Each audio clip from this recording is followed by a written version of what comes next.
Ang mabuting balita ng Panginoon ayon kay San Marcos.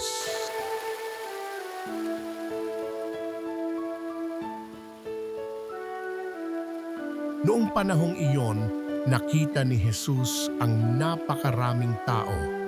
Nahabag siya sa kanila sapagkat para silang mga tupang walang pastol, at sila'y tinuruan niya ng maraming bagay. Nang dapit hapon na, lumapit sa kanya ang mga alagad at ang sabi, "Ilang angpok ng ito at malapit nang lumubog ang araw. Payaunin na po ninyo ang mga tao sa mga karatig nayon at bayan upang makabili ng pagkain." Ngunit sinabi niya, "Kayo ang magbigay sa kanila ng makakain."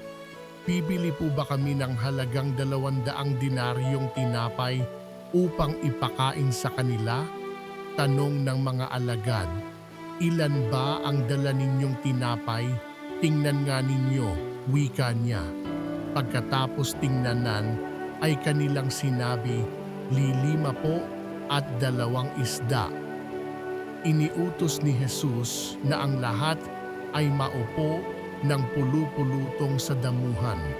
Kaya't naupo sila ng mandamandaan at 5-50. Kinuha ni Jesus ang 5 tinapay at 2 isda, tumingala sa langit at nagpasalamat sa Diyos.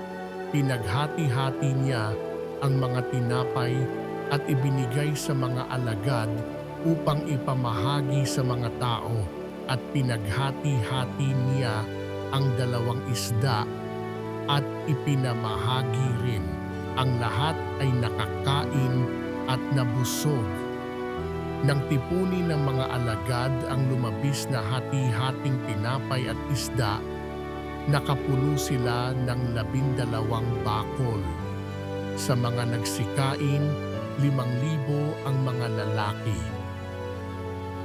Ang mabuting balita ng Panginoon